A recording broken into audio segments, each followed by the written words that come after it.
Haleluya. Puji Tuhan, saya sampaikan selamat pagi dan salam sejahtera dalam Tuhan kita Yesus Kristus. Bersyukur kita boleh kembali bersama-sama beribadah pagi ini. Kita tahu kita melakukan ini karena kita mengutamakan Tuhan. Kita mengutamakan hal-hal rohani, hal-hal yang bernilai kekal, yang akan mendatangkan berkat yang besar bagi setiap kita yang setia melakukannya. Mari saya akan melanjutkan khotbah saya dari kitab Nabi Hagai, dan kita akan membaca pasal 2 ayat 1 sampai ayat yang ke-10. Hagai pasal 2 ayat 1 sampai ayat yang ke-10.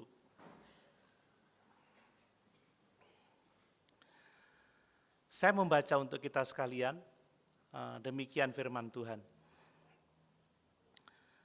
Pada hari yang ke-24 dalam bulan yang ke-6, itu 1A, 1B, pada tahun yang kedua, zaman Raja Darius, dalam bulan yang ke-7, pada tanggal 21 bulan itu, datanglah firman Tuhan dengan perantaraan Nabi Hagai bunyinya.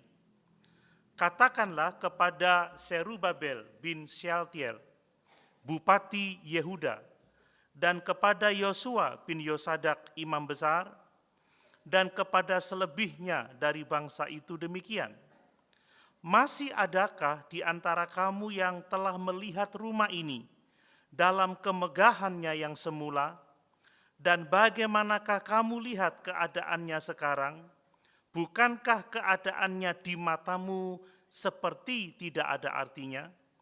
Tetapi sekarang kuatkanlah hatimu, hai Serubabel. Demikianlah firman Tuhan. Kuatkanlah hatimu, hai Yosua bin Yosadak imam besar. Kuatkanlah hatimu, hai segala rakyat negeri. Demikianlah firman Tuhan. Bekerjalah, sebab aku ini menyertai kamu. Demikianlah firman Tuhan semesta alam. Sesuai dengan janji yang telah kuikat dengan kamu pada waktu kamu keluar dari Mesir, dan rohku tetap tinggal di tengah-tengahmu, janganlah takut. Sebab beginilah firman Tuhan semesta alam, sedikit waktu lagi maka aku akan menggoncangkan langit dan bumi, laut dan darat. Aku akan menggoncangkan segala bangsa, sehingga barang yang indah-indah kepunyaan segala bangsa datang mengalir, maka aku akan memenuhi rumah ini dengan kemegahan, firman Tuhan semesta alam. Kepunyaan kula perak dan kepunyaan kula emas, demikianlah firman Tuhan semesta alam. Adapun rumah ini, kemegahannya yang kemudian akan melebihi kemegahannya yang semula, firman Tuhan semesta alam. Dan di tempat ini aku akan memberi damai sejahtera, demikianlah firman Tuhan semesta alam. Haleluya, puji Tuhan. Pagi ini kita akan belajar tentang bertekun di dalam Tuhan. Bertekun di dalam melakukan pekerjaan Tuhan. Minggu lalu kita telah belajar tentang pentingnya mengutamakan Tuhan. Bapak Ibu, kalau kita sungguh-sungguh mengutamakan Tuhan, kita mengutamakan perkara-perkara rohani, kita mengutamakan hal-hal yang bernilai kekal, Tuhan akan memberikan berkat yang sejati kepada kita. Dan saya mau mengingatkan kembali bahwa berkat yang sejati itu adalah kehadiran Tuhan dalam kehidupan kita. Bapak Ibu, apa artinya kita memiliki segala sesuatu di dunia ini, kita memiliki barang-barang yang indah, ya, kita memiliki harta kekayaan yang lain, apapun yang dapat disebut oleh manusia tentang harta duniawi, tetapi kalau tidak ada Tuhan dalam kehidupan kita, maka semuanya akan sia-sia. Tetapi kalau kita memiliki Tuhan dalam kehidupan kita, kalau Tuhan hadir dalam hidup kita, kita memiliki segala-galanya. Bayangkan, Allah pencipta langit dan bumi, Allah yang Maha Kuasa, Sang penebus itu, Allah yang akan memuliakan umat ketebusannya ada bersama-sama dengan kita, maka kita tidak akan pernah kehilangan sesuatu yang baik dalam kehidupan kita. Saya selalu mengingat Roma 8 ayat 28, bahwa Allah turut bekerja di dalam segala perkara untuk mendatangkan kebaikan bagi kita. Makanya apapun yang terjadi Bapak Ibu, kalau Tuhan di pihak kita, enggak ada yang bisa lawan kita. Kalau Tuhan bersama-sama dengan kita, mungkin saat ini kita mengalami keadaan yang sukar, mungkin saat ini kita mengalami pergumulan, tetapi Tuhan tidak pernah gagal. Tuhan tidak pernah gagal dalam mengenapi rencananya dalam kehidupan kita. Dan rencana Tuhan tidak seperti yang kita pikirkan, ini yang perlu kita pahami.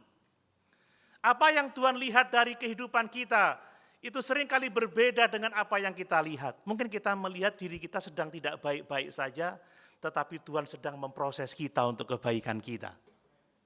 Inilah cara pandang yang seharusnya kita miliki dalam hidup kita. Kalau kita tidak memandang hidup ini sebagaimana Allah memandang hidup ini, kita tidak memandang segala sesuatu dengan benar. Makanya milikilah pandangan Allah dalam kehidupan kita. Amin. Nah, kita juga sudah belajar minggu yang lalu bahwa untuk mengutamakan Tuhan, kita harus melakukan usaha yang sadar dan bersengaja. Kita harus benar-benar menginginkan mengutamakan Tuhan. Kita harus mengatur waktu kita untuk mengutamakan Tuhan. Kenapa? Sebab kecenderungan kita adalah mementingkan diri sendiri. Pagi ini anak-anak siapa yang tidak akan pernah ke gereja kalau tidak dibangunkan sama papa mamanya? Jangankan yang kecil-kecil, yang udah gede aja, bangun, gereja, gereja, gereja. Sampai goyang mimbarnya, saudara. Kalau nggak punya niat, cenderungnya tidur. Kalau nggak punya niat, cenderungnya main. Kita ini kalau nggak dengan sadar dan bersengaja, aku mau mengutamakan Tuhan, saudara, kita nggak termotivasi untuk setia melayani Tuhan. Ya, jangankan anak-anak, bahkan kita sendiri saja kalau sudah misalkan dalam kondisi capek gitu ya, kita ada doa, ada apa, wes cenderungnya, lo kok gak teko? Iya, ketiduran. Lo kok gak pelayanan? Iya, aduh, capek. Tapi kalau orang yang mengutamakan Tuhan gak mikir ngantuk, gak mikir capek, dia tahu bahwa ada berkat yang besar menantinya. Lo mana amennya? Ya, apalagi kalau habis pulang jalan-jalan gini, sampai rumah minggu malam, kalau nggak punya niat mengutamakan Tuhan, bablas turun nih saudara. Haleluya. Ya. Tanya mahasiswa STA Jember, kadang stafnya harus membangunkan ke kamar-kamar untuk doa pagi. Iya Pak ya? Oh kalau lihat senyumnya iya saudara. Kecenderungan kita itu adalah mementingkan diri sendiri, malas.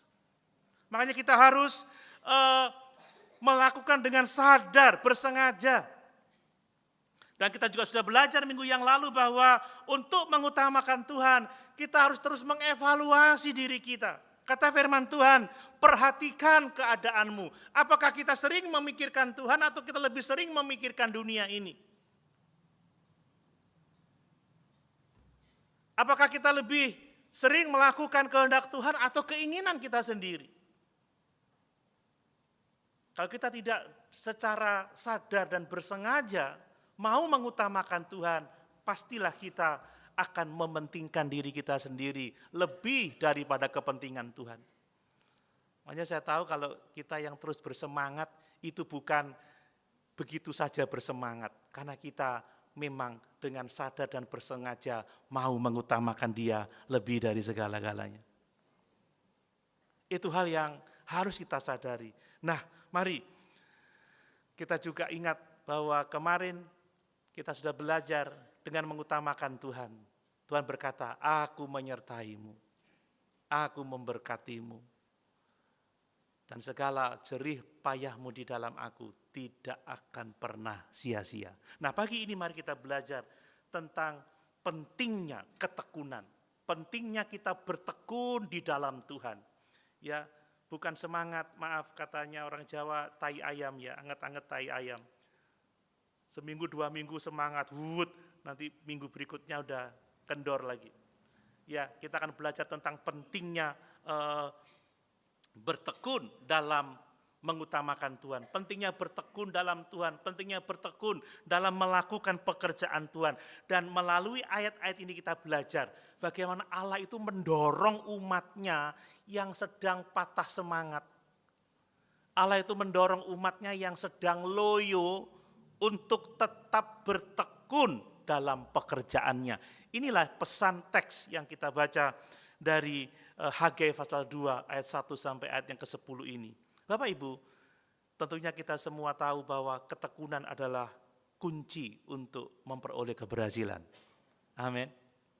Ya. Rajin pangkal pandai. Kalau anak-anak kita nggak tekun belajar, ya nggak pandai-pandai, saudara. Kalau kita nggak tekun melakukan pekerjaan kita nggak akan menuai hasil. Apapun itu, dalam segala hal dibutuhkan ketekunan. Orang yang berhasil adalah orang-orang yang tekun, bukan orang-orang yang grafiknya naik turun. Semangat loyo. Tapi orang-orang yang bisa mempertahankan kerajinan, ketekunan itu yang akan berhasil. Dalam segala hal yang kita kerjakan, juga dalam kita melakukan pekerjaan Tuhan. Saya jadi ingat Thomas Alva Edison, ada yang kenal itu? Thomas Edison, pencipta bohlam ini. Saya membaca di sejarahnya itu bahwa dia itu berhasil membuat lampu pijar itu setelah 1000 kali percobaan. Bayangkan 1000 kali itu banyak, saudara ya. Bukan banyak lagi, tapi banyak. 1000 kali. Ya, sewaktu-waktu istrinya itu bertanya sama dia, Mas, maksudnya Thomas, atau Tom, kamu nggak bosen dah? Bosen apa nih, Mah? Peng 1000 loh gak berhasil. Loh enggak, ngapain bosen? Justru sekarang aku tahu ada 1000 kali cara yang gagal membuat lampu. Dan setelah 1000 kali mencoba baru dia berhasil. Coba seandainya dia tidak meneruskan percobaannya, mungkin orang lain yang menghasilkan bohlam itu. Bapak Ibu, sangat mudah bagi kita untuk memulai sesuatu yang baru. Sangat mudah bagi kita untuk membuat komitmen. Komitmen apa saja? Apa saja? Kita punya komitmen, aku mau rajin. Ya, di awalnya semangat. Komitmen aku mau setia melayani. Tapi ketika ada tantangan, ada hambatan, saudara, banyak orang yang gugur. Ketika masalah muncul, ketika harapan tidak terwujud, ketika apa yang kita alami tidak sesuai dengan yang kita pikirkan, orang udah mulai undur. Itu yang terjadi, makanya diperlukan ketekunan. Dan saat ini saudara ya, saat ini di zaman sekarang ini, di zaman yang serba instan ini, saya melihat bahwa ketekunan bukan sesuatu yang berharga lagi. Orang sekarang itu carinya yang mudah-mudah saja. Ketika dia mengharapkan sesuatu dari Tuhan, ketika dia belum mendapatkan, dia merasa kok sulit ya, kok udah nggak sabar. Udah ini mungkin bukan sesuatu yang cocok buat saya. Mungkin bukan tempat saya di sini. Enggak tekun. Masalahnya bukan Tuhan tidak mau jawab, tetapi kita kurang bertekun.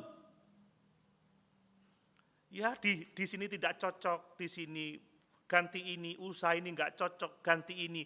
Baru berusaha, belum 1 bulan merasa berat, sudah mencoba yang lain. Kalau terus mencoba, kapan berhasilnya? Tapi itulah spiritualitas rohani sekarang ini, saudara ya.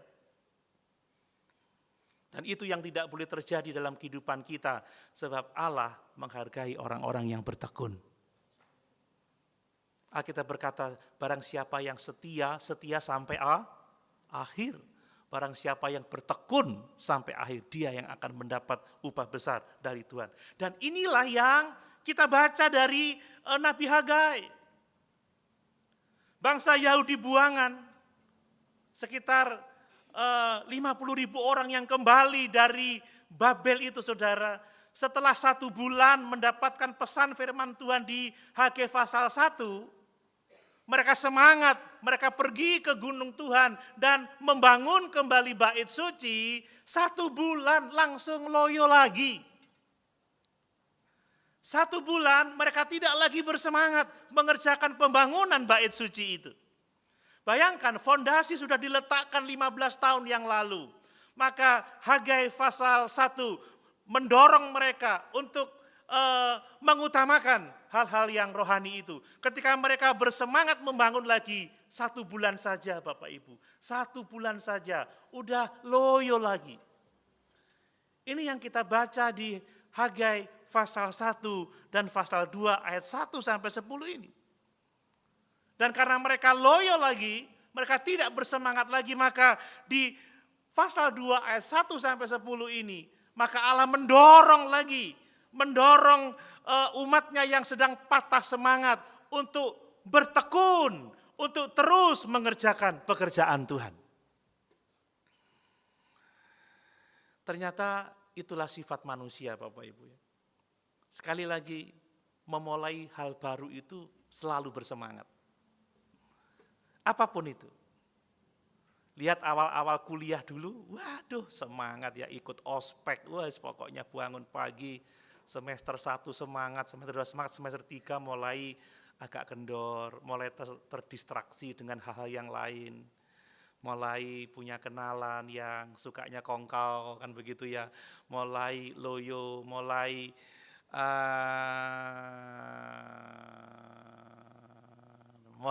dan mulai.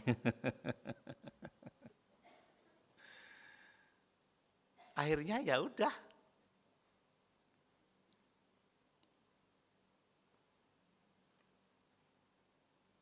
Semua kita mengalami itu.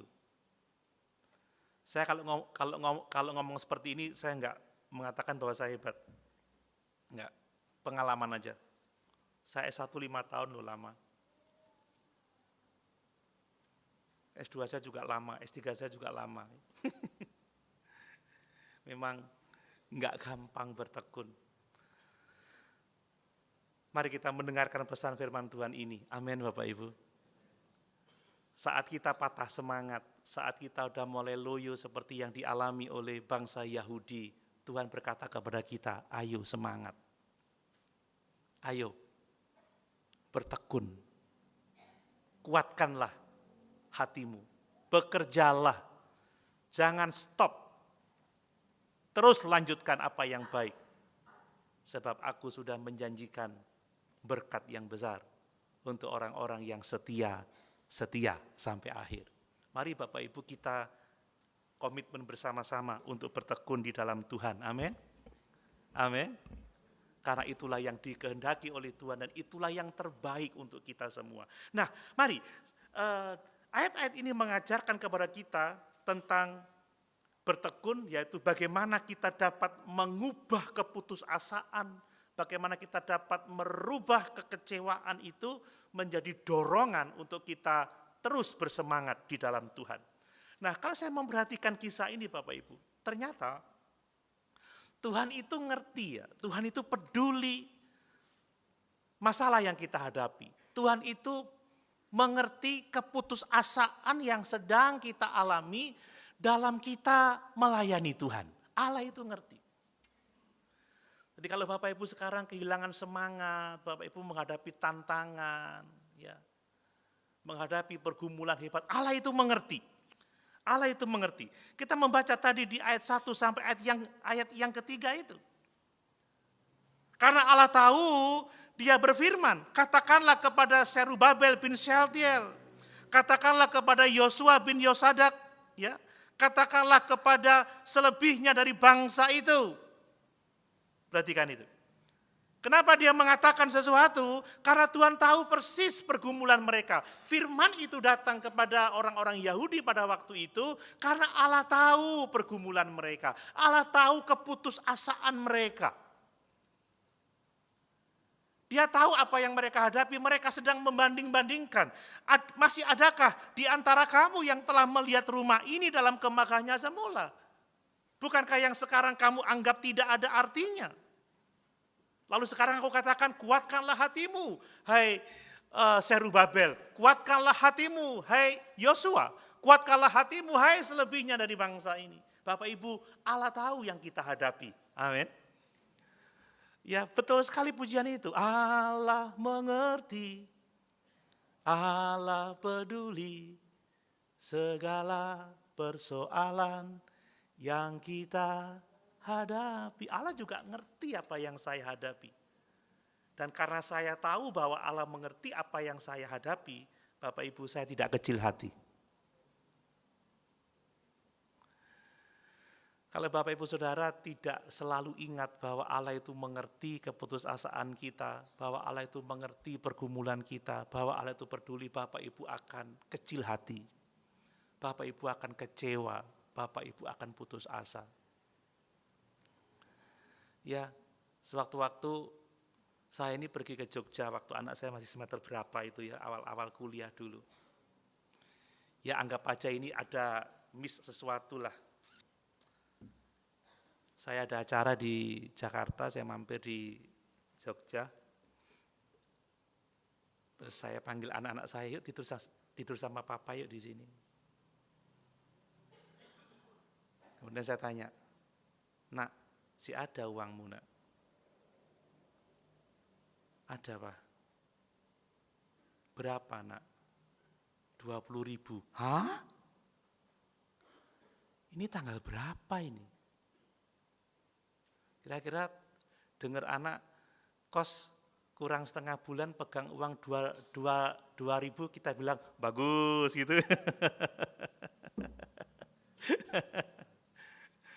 Enggak ada ceritanya gitu. Karena saya ngerti keadaannya. Tahu yang saya lakukan Bapak Ibu? Itu kita lakukan semua pasti. Saya cabut dompet, untung ada dompet. Saya buka dompet, untung ada uangnya.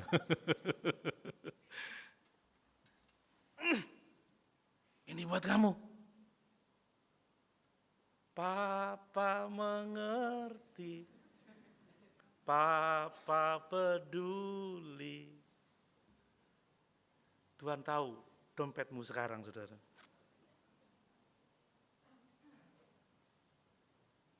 Kalau saya butuh tanya, tapi kalau Tuhan tahu. Tuhan tahu masalah kita.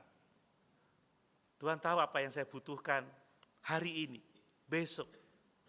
Kapan saya masih diizinkan hidup, Allah tahu. Dan itu membuat saya enggak ciut. Kalau mikir sendiri, saudara. Kecil hati, apa bisa ya aku melalui hari-hari ini? Apa bisa ya aku menjalani hidup ini? Situasi berat, ekonomi sangat berat. Dampak pandemi masih begitu luar biasa. Ingat Bapak Ibu, kalau kita sedang mengalami hal yang seperti itu, Allah mengerti, Allah peduli. Kalau kita lupa itu, bawaannya sewot aja saudara. Ngambek aja. Tanya sama istri saya, kalau saya nggak punya uang seperti apa? Sewot. Tapi kalau nggak punya uang tapi ngerti Tuhan peduli, bawaannya mengucap syukur aja. Amin.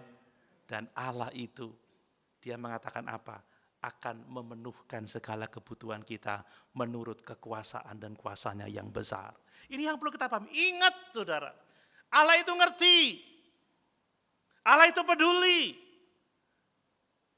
Saat kita terbaring di rumah karena kita sakit, kita menghadapi begitu banyak beban, belum beban di rumah, beban di pekerjaan, beban di masyarakat. Yang orang lain tidak tahu, tetapi Allah kita tahu. Dan dia berkata, cari dulu kerajaan Allah serta kebenarannya, maka semuanya itu akan ditambahkan kepadamu. Nah, saya membaca dalam konteks ayat-ayat ini, juga dalam konteks sejarah bangsa Israel pada masa Hagai, ternyata ada beberapa hal yang membuat orang-orang itu menjadi patah semangat Bapak Ibu. Yang pertama diantaranya adalah hilangnya semangat mula-mula. Ya, semangat mula-mula hilang itu bahaya, itu membuat kita akan mandek dalam setiap apa yang kita kerjakan. Seperti tadi saya katakan, selalu ada sukacita, selalu ada kegembiraan saat kita memulai sesuatu yang baru. Tetapi sewaktu ada masalah, sewaktu ada pergumulan, sewaktu harapan kita tidak tercapai, disitulah kita lemah, saudara. Kapan? Kapan semangat mula-mula itu hilang? Saat ternyata kita memiliki banyak pekerjaan yang harus kita lakukan untuk mengerjakan pekerjaan yang baik itu. Ya, bangsa Israel itu mungkin dia naik ke bukit, pikirnya sudah tinggal membangun, pikirnya sudah tinggal naikkan tembok, tetapi ternyata begitu banyak puing-puing, begitu banyak barang-barang yang harus mereka pinggirkan dulu. Yang lain berpikir, tak pikir tinggal finishing, enggak tahunya masih ada membuang kotoran-kotoran dan itu sangat melelahkan. Pada akhirnya, boleh ngene yo kesel rek gitu saudara ya. Males like gini. Bayanganku ya enggak seberat ini, bayanganku enggak sebesar ini pekerjaannya. Hati-hati Bapak Ibu, kalau kita kehilangan antusiasme awal kita, karena adanya banyak pekerjaan, ada tanggung jawab yang besar, pasti loyo kita. Pasti loyo. Saya masih ingat waktu mengawali pelayanan di Mangli dulu. Ternyata ada banyak hal yang harus dikerjakan, tapi kalau sudah kita loyo, gak punya semangat, gak akan bertahan sampai hari ini. Gak akan bertahan. Lihat setiap hari, minggu, wirawiri saudara, capeknya, pekerjaannya. Kalau sudah gak ada semangat mula-mula, makanya kasih mula-mula itu harus dijaga. Amin Bapak Ibu. Ya waktu mau menikah semangatnya gak ketulungan. Setelah jadi istri, nyuci, setrika, bersih-bersih rumah, lek ngeri gini aku gak usah kawin, rere. Ada banyak kerjaan. Pas jadi suami gak gampang ya. Sekarang istri kalau bersih-bersih kok pandai sekali ya, sampai dompetku bersih tiap hari. Bersandar Bapak Ibu, supaya gak ngantuk. Iya kan? Hati-hati dengan hilangnya semangat mula-mula. Belum lagi saudara, penundaan-penundaan itu seringkali membuat kita itu patah semangat. Ya kita punya semangat mau mengerjakan ini, tapi tertunda karena ada masalah ini, enggak lakukan. Besok mau dikerjakan, tertunda lagi. Besok mau dikerjakan, tertunda lagi. Akhirnya enggak kerja sama sekali. Nah kita membaca tadi saudara, di dalam ayat-ayat ini, bangsa Israel itu kan ada begitu banyak upacara-upacara ya. Bapak Ibu membaca di teks seterusnya, ada upacara peniupan sangkakala, ada upacara pendamaian. Itu berhari-hari mereka kerja sekarang, besok sabat, setelah sabat upacara, setelah sabat upacara lagi. Lama-lama tertunda dan akhirnya malas. Hati-hati dengan penundaan-penundaan. Ya, jangan suka menunda-nunda. Bapak Ibu kalau sudah ditunda itu biasanya wes esuk ae saudara, wes itu bakalan ndak akan dilakukan. Ayo pelayanan esuk ae sik repot. Ayo berdoa sesuk ae. Aku sih ada urusan. Sesuk ae. Sesuk kapan saudara? Enggak akan. Semua yang ditunda-tunda itu enggak akan saudara. Bayangkan mereka sudah menunda 15 tahun. Semangat 1 bulan berhenti lagi. Enggak selesai-selesai. Kemudian masalah pesimisme lagi. Mereka pesimis. Pasti mereka pesimis. Kita udah mencoba 15 tahun yang lalu tapi kita tidak berhasil sampai hari ini. Kita mencoba lagi 1 bulan yang lalu tapi kita sudah gagal hari ini. Sepertinya kita tidak akan berhasil melakukan ini. Ada banyak yang saya enggak lakukan karena pesimis Bapak Ibu ya. Bisa enggak ini bisa saya kerjakan? Kalau orang udah mulai pesimis, takut, wah enggak bisa sama sekali. Siapa yang mengalami ini? Saya mengalami itu. Saya kadang-kadang ada pesimisme. Saya ingat dulu, yuk kita beli alat musik band lengkap yuk untuk anak-anak. Kayak apa Pak Doni? Sopo sing main? Wes pesimis ya. Iya ya. Buat apa ya? Sudah enggak beli. Tapi ketika kita kerjakan ternyata ya ada yang main, Tuhan kirim jiwa-jiwa. Haleluya Bapak Ibu. Apa bisa ya kita melakukan ini? Kayaknya tidak bisa deh. Hati-hati dengan pesimisme seperti itu. Kemudian ada apa saudara?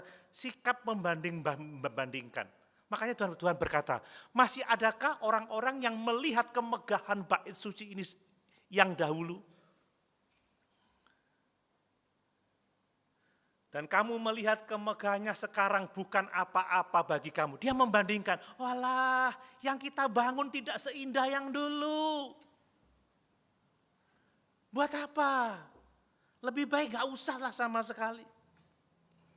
Saudara, orang-orang yang muda semangat karena gak pernah lihat bait suci, tetapi orang-orang yang usianya udah 70 tahun ke atas pada waktu itu yang masih hidup ketika mereka mulai membangun bait suci dan mereka melihat bahwa bait sucinya enggak seindah yang dulu, mereka mulai kecewa. Mulai membanding-bandingkan.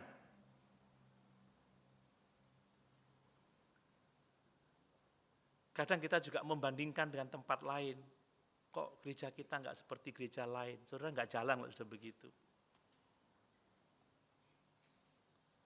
Kok ibadah kita enggak seperti yang lain? Kok khotbah pendetaku enggak seperti khotbah yang lain? Kecuali kalau orang sudah mengajarkan kesesatan itu enggak boleh. Tapi kalau cuman model bangunan, pernak-pernik, itu bukan sesuatu yang esensi. Amin Bapak Ibu.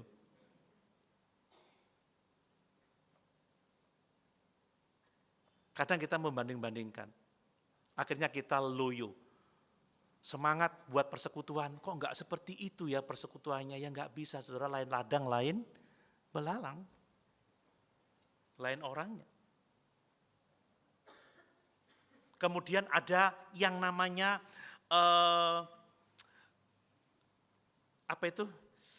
pengharapan yang keliru Bapak Ibu ya.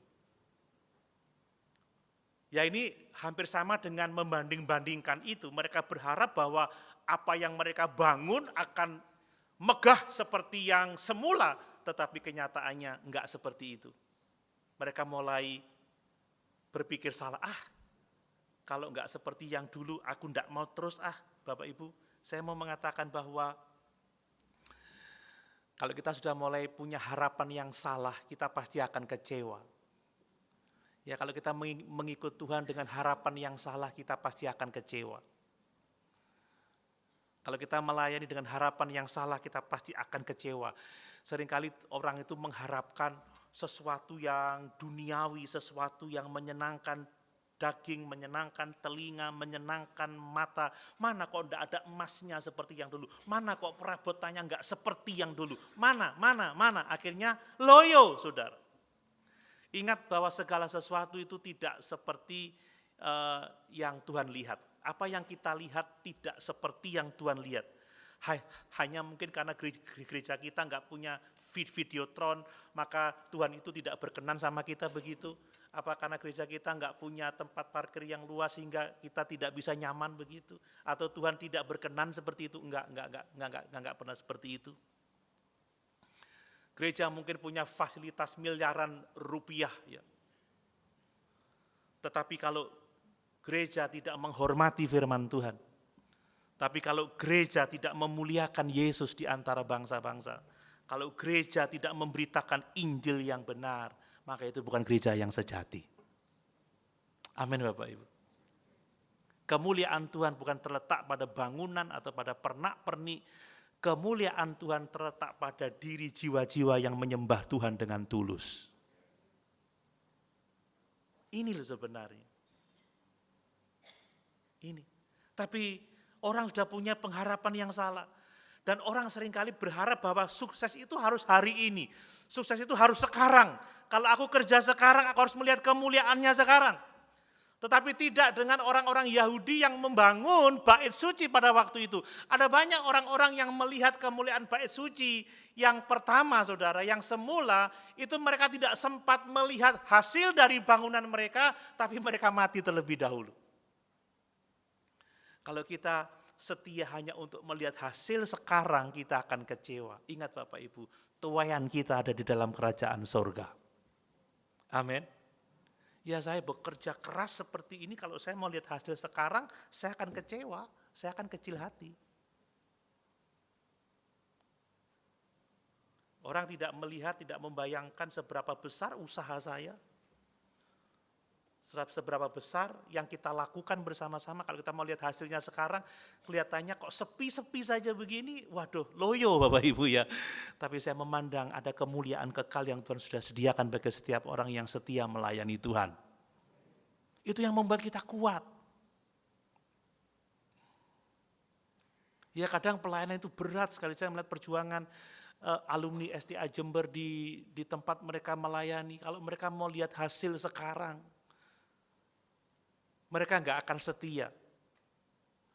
Hasil itu nanti di kekekalan, itu yang membuat kita bertahan dan hanya dengan memiliki pandangan yang benar tentang keberhasilan, kita akan tetap tekun dalam melayani Tuhan.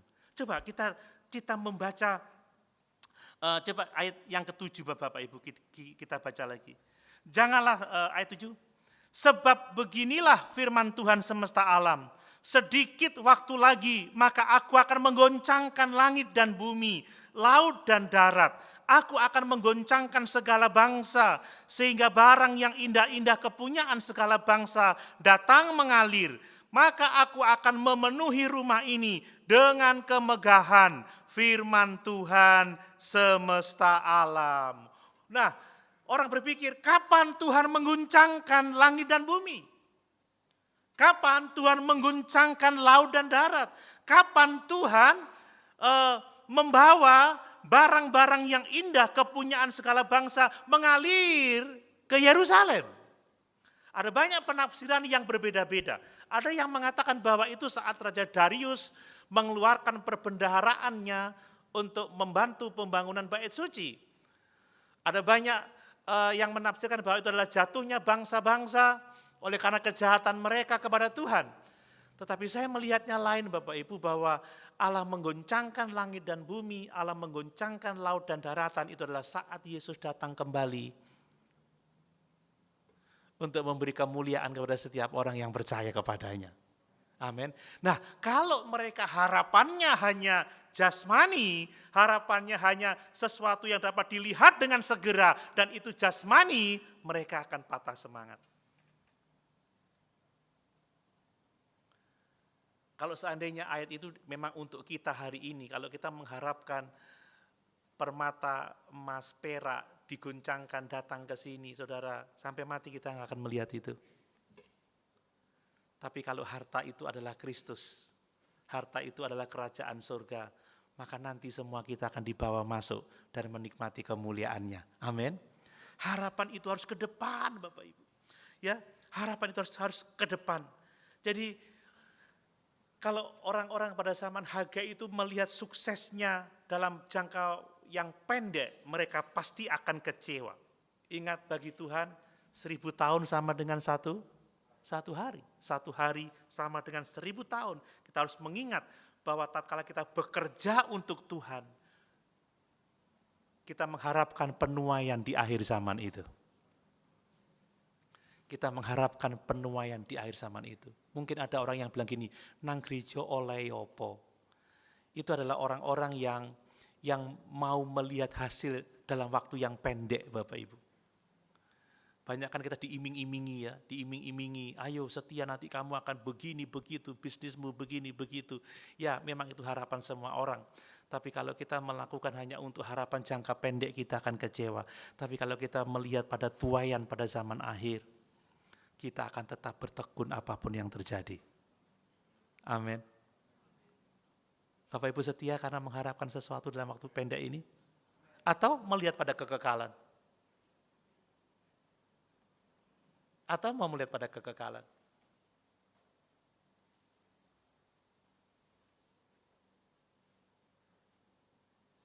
Ya. Kalau saya hanya berpikir untuk hari ini, kecewa Bapak Ibu. Semua kita kalau berpikir hanya untuk waktu yang pendek, kita akan kecewa. Tapi karena kita ingin mendengar suara dari kekasih kita itu, sabaslah hei hambaku yang baik dan setia, maka kita tetap bertahan sampai pada akhirnya. Amin. Ini yang perlu kita pahami.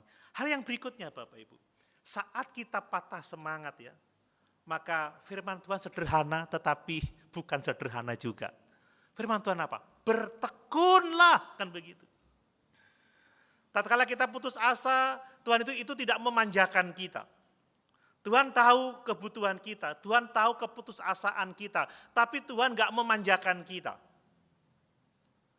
Dia berkata, bertekunlah. Coba kita baca lagi ayat yang kelima.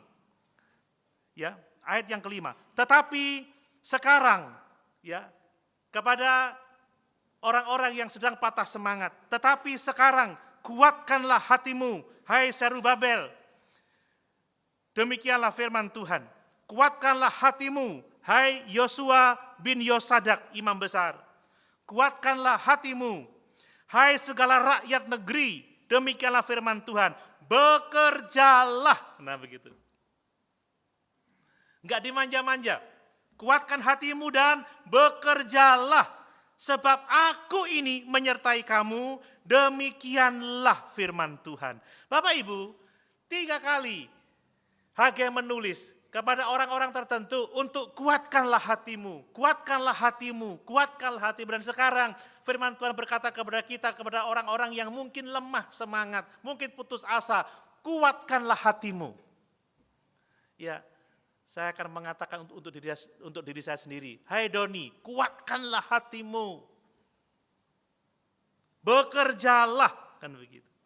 Bertekunlah, setialah, kan begitu ya. Jadi untuk orang-orang yang sedang loyo, patah semangat, Tuhan gak manja, Tuhan mau kita menguatkan hati Bapak Ibu. Ya, saat pagi-pagi udah males gitu ya mau ke gereja, kuatkan hatimu kan begitu. Pergilah kan begitu, bekerjalah. Kalau enggak kita gak akan bisa menjadi orang-orang yang bertekun dalam mengutamakan Tuhan, tidak bisa. Ya. Lihat saudara, ketekunan itu membutuhkan sikap yang benar. Apa itu? Menguatkan hati. Kita enggak akan tekun kalau kita enggak menguatkan hati. Saat kita lagi males, kuatkan hati. Saat kita lagi ogah-ogahan, kuatkan hati. Ya. Orang-orang pada zaman Hagai punya sikap yang salah. Mereka memandang kepada persoalan, mereka memandang kepada masalah, mereka memandang kepada kemegahan bait suci yang sekarang tidak semegah bait suci sebelumnya. Makanya mereka menjadi lemah. Mereka membanding-bandingkan dengan pihak yang lain. Mereka punya harapan yang salah. Makanya mereka menjadi lemah. Tapi kalau fokus mereka kepada Tuhan, mereka akan menjadi kuat. Kalau orang sudah berpikir, kita nggak akan berhasil, kita nggak akan bisa, Bapak Ibu, kita tidak akan menjadi kuat. Ingat, sikap yang benar itu akan membuat kita tekun melakukan sesuatu. Ya, orang kalau sedang punya sikap yang benar, saudara ya, ngerjakan paper itu sampai jam 2 pagi tetap bisa melek itu. Tapi kalau sikapnya nggak benar, ya nggak semangat. Orang kalau sudah mau sikapnya benar, punya proyek sampai nggak tidur-tidur itu kuat ya. Kalau orang sudah punya sikap yang benar, tidak butuh waker, pagi udah bangun sendiri itu. Ya apa ya? Orang yang hatinya mau beribadah pagi, tidak butuh waker lagi, atau bangun sendiri aja. Tapi kalau sikapnya tidak benar, wakernya bunyi dibanting, saudara.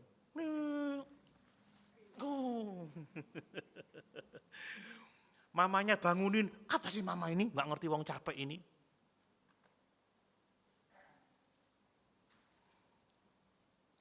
Saudara, kalau orang punya sikap yang benar, dia akan bersemangat. Tapi kalau tidak akan bisa. Makanya Tuhan berkata, kuatkanlah hatimu. Bapak Ibu, tentunya kita tidak bisa kuat karena usaha kita sendiri. Kita tidak akan bisa menguatkan hati karena kekuatan kita sendiri. Kita membutuhkan Tuhan untuk menjadi kuat. Amin. Coba kita baca di 2 Korintus pasal 3 ayat yang kelima. Ini sikap yang benar, kuatkanlah hatimu. 2 Korintus 3 ayat yang kelima. Dengan diri kami sendiri, kami tidak sanggup untuk memperhitungkan sesuatu seolah-olah pekerjaan kami sendiri. Tidak. Kesanggupan kami adalah pekerjaan Allah. Amin. Mari kita meminta, Tuhan kuatkan saya. Tuhan kuatkanku, saya mau kerja. bukan buat saya, tapi buat kau. Pimpinlah saya, ku mau bekerja, sampai ku masuk kerajaanmu. Amin, saudara.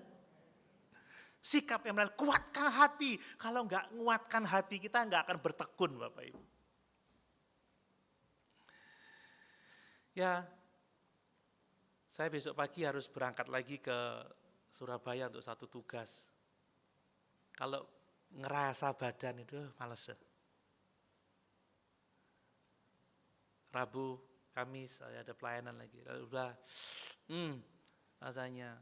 Tapi kuatkan hati. Kuatkan hati yang membuat kita tetap bertekun. Kalau kita enggak nguatkan hati, kita enggak akan bisa bertekun. Makanya jangan manjakan diri, saudara. Kuatkan hati. Makanya kuatkanlah hatimu. Lakukan pekerjaanmu. Jadi pertanyaan yang sebenarnya adalah, saudara, bagaimana Tuhan melihat sesuatu, bukan bagaimana kita melihat sesuatu. Jika kita melihat sesuatu dalam perspektif Tuhan, bahwa ini pekerjaan yang penting, ini pekerjaan yang sungguh-sungguh berharga, ini bernilai kekal, maka kita akan semangat untuk melakukannya. Ingat kisah 12 orang pengintai, ya ketika mereka disuruh mengintai oleh Musa, maka ada dua kelompok orang yang berbeda, yang satu punya sikap, yang dua punya sikap yang benar, tetapi yang 10 punya sikap yang salah. Yang 10 bilang apa? Bangsa itu besar-besar, mereka pahlawan gagah perkasa, kita seperti belalang di matanya. Makanya lebih baik kita enggak usah maju, nanti kita dimakan jadi sarapan mereka. Tapi Kaleb bin Yefun dan Yosua bin Nun punya sikap yang berbeda. Ketika mereka melihat orang enak, bangsa yang besar-besar itu, pahlawan yang gagah perkasa, tapi tidak sebesar saya, lebih besar dari saya, lebih tinggi. Lalu apa kata Yosua bin Nun dan Kaleb bin Yefun? Tuhan bersama dengan kita. Semangat, kita goreng mereka. Kita jadikan mereka makan siang kita. Haleluya Bapak Ibu. Semangat saudara. Jangan sampai, waduh, iso enggak ya, enggak wis, enggak bisa.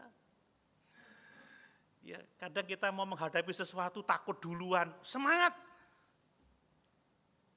Kita hadapi semuanya bersama dengan Tuhan. Ini yang membuat kita menang, kalau tidak bisa. Nah kemudian, selain ketekunan membutuhkan sikap, ketekunan itu membutuhkan kerja. Makanya benar juga kalau Pak Jokowi katakan kerja. Sikap itu memberikan motivasi, dorongan. Tetapi tanpa kerja, saudara, kita tidak akan pernah bergerak sama sekali. Enggak akan pernah maju. Oh ya, besok aku akan rajin ke gereja, tapi enggak pergi-pergi. Besok aku akan melayani Tuhan, tapi enggak kerja-kerja, ya tidak bisa Bapak Ibu ya. Kami akan membangun, tetapi tidak segera mengerjakan, juga tidak akan terjadi yang namanya pembangunan itu. Mereka punya semangat, tetapi kalau mereka tidak mulai kerja, maka bait suci itu tidak akan pernah selesai dibangun. Seperti Kaleb bin Yefun dan Yosua bin Nun, mereka punya semangat, tetapi mereka tetap harus masuk ke negeri itu. Mereka tetap harus mengangkat pedangnya untuk mengusir penduduk Kanaan untuk diduduki. Kalau mereka tidak kerja, mereka tidak masuk, maka mereka tidak akan pernah memiliki tanah perjanjian itu. Bapak Ibu, ada begitu banyak pekerjaan Tuhan yang membutuhkan lebih banyak keringat daripada sekedar ide-ide brilian. Kita punya ide brilian, wah gereja akan maju kalau begini, tapi kita enggak kerja.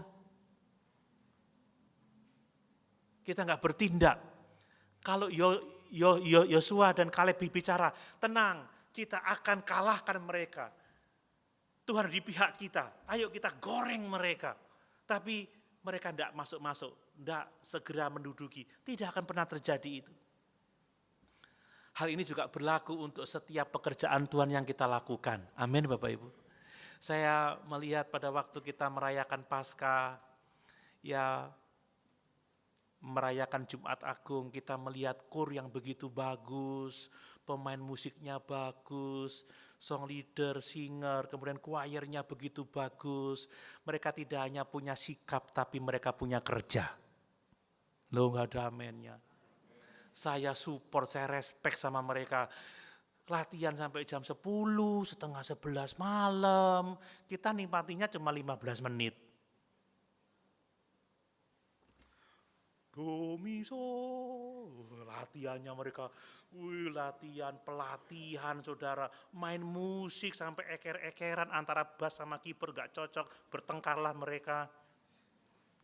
Tapi saat tampil, kita tepuk tangan, ingat itu ada sikap dan kerja. Makanya lo beri tepuk tangan aja lo gak mau. Haleluya. Bapak Ibu, saya bisa berkhotbah 1 jam ya karena saya kerja.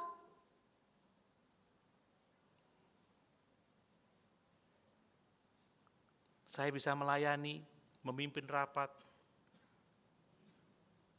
mengelola sebuah kegiatan, kerja, sikap dan kerja. Bapak Ibu merasa punya karunia, tetapi kalau tidak dikerjakan, nggak akan jadi apa-apa. Ingat, Tuhan sudah memberikan kepada kita karunia-karunia pelayanan. Amin. Bapak Ibu punya talenta untuk pekerjaan Tuhan di tempat ini. Tapi kalau Bapak Ibu tidak mau mempersembahkan dengan bekerja untuk Tuhan di sini, Bapak Ibu tidak akan menghasilkan apa-apa.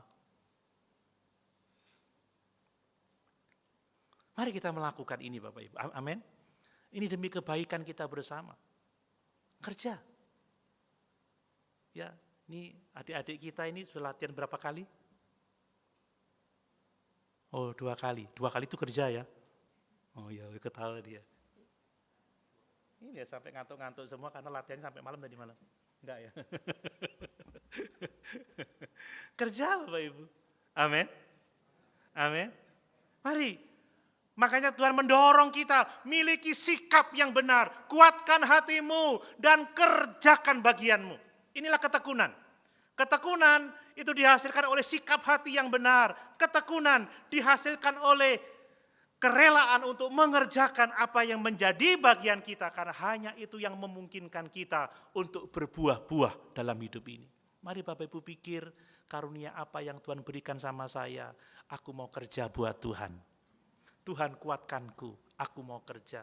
Bukan buat saya, tapi buat Engkau ya Tuhan. Aku mau mengembangkan kreativitas yang Tuhan karuniakan kepadaku untuk aku memuliakan Tuhan dalam hidup ini. Ini pelayanan kita. Dan yang terakhir Bapak Ibu, Allah itu meyakinkan kita untuk tetap bersemangat dengan apa? Dengan kehadirannya, dengan janjinya, dan dengan firman-Nya. Amin. Ini yang perlu kita syukuri ya ketika orang-orang Yahudi ini patah semangat, apa kata Tuhan? Sebab aku ini menyertai kamu. Ayat yang kelima bagian B. Sebab aku ini menyertai kamu. Demikianlah firman Tuhan. Dan dia berkata, bekerjalah, jangan takut, bekerjalah, kan begitu. Bapak Ibu, penyertaan Tuhan seharusnya memotivasi kita untuk semangat melayani Tuhan. Kalau Tuhan bersama dengan kita, yakinlah tidak ada sesuatu pun yang terjadi dalam hidup kita tanpa kontrol Tuhan, tanpa kendali Tuhan.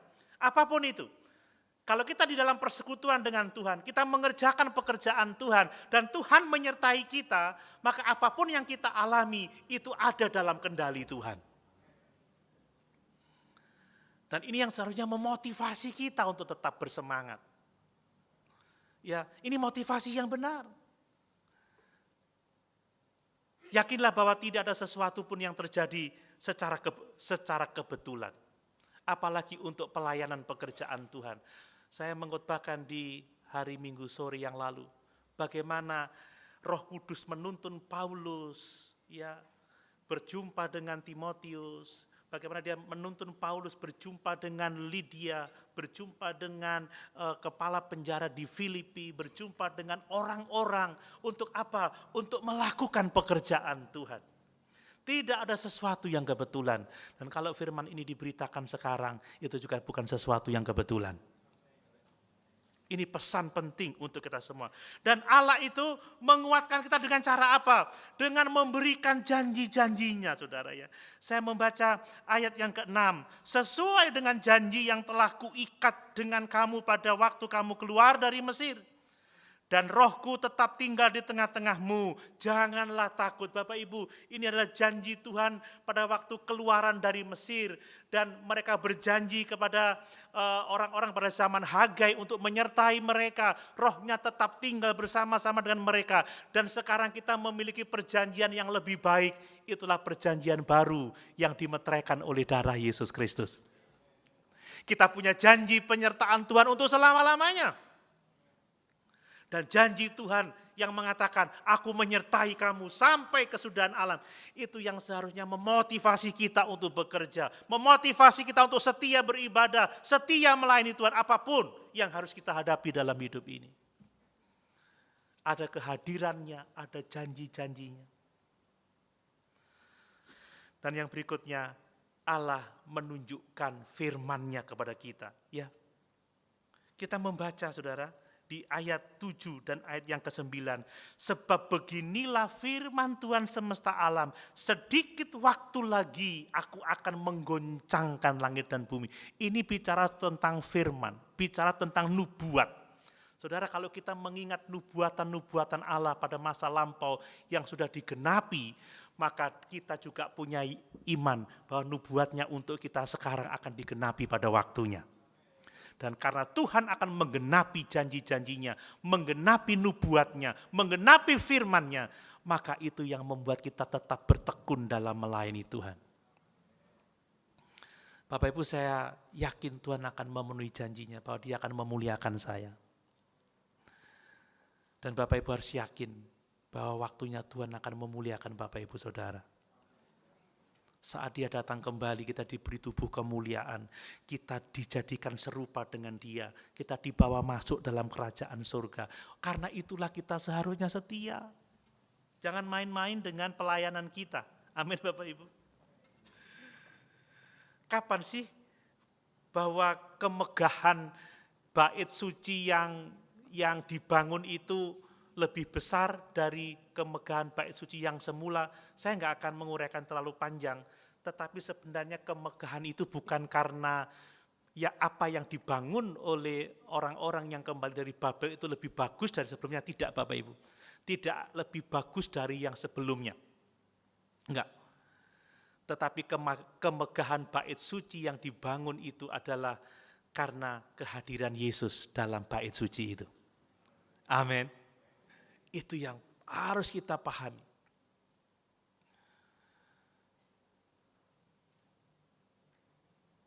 Ketika Yesus datang ke bait suci, maka itulah kemegahan yang sesungguhnya. Demikian dengan kehidupan kita. Tidak tahukah kamu bahwa tubuhmu adalah bait Allah? Kemegahan kita bukan pakaian kita, bukan pernak-pernik aksesoris yang kita pakai. Kemegahan kita adalah ada Yesus dalam hidup kita. Ini kemegahan kita. Makanya saudara, harga diri kita tidak terletak pada aksesoris, ada pada pakaian, rumah, apapun yang kita punya, atau bentuk hidung kita, ya, fisik kita, enggak. Harga diri kita adalah Roh Allah berdiam dalam kehidupan kita. Dan waktu Tuhan menggoncangkan langit dan bumi pada saat kedatangannya kembali, di saat itulah kita melihat Allah itu maha kuasa, Allah itu hakim yang adil. Dia menghukum semua musuhnya dan Dia memberi upah kepada orang-orang yang sungguh-sungguh percaya dan mengasihi Dia. Mari Bapak Ibu, kita setia di dalam Tuhan, sebab jerih payah kita di dalam Tuhan tidak akan pernah sia-sia. Amin. Mari kita bertekun dalam apapun yang Tuhan berikan kepada kita untuk kita lakukan. Sama seperti pembangunan bait suci di Yerusalem pada waktu itu, ya, pemugarannya itu mendatangkan kemuliaan bagi Tuhan. Apa yang kita lakukan untuk Tuhan akan mendatangkan kemuliaan bagi Tuhan. Dan kalau Tuhan dimuliakan atas pelayanan kita, ketahuilah berkat-berkat Tuhan limpah atas hidup kita. Amin. Mari sama-sama kita berdiri.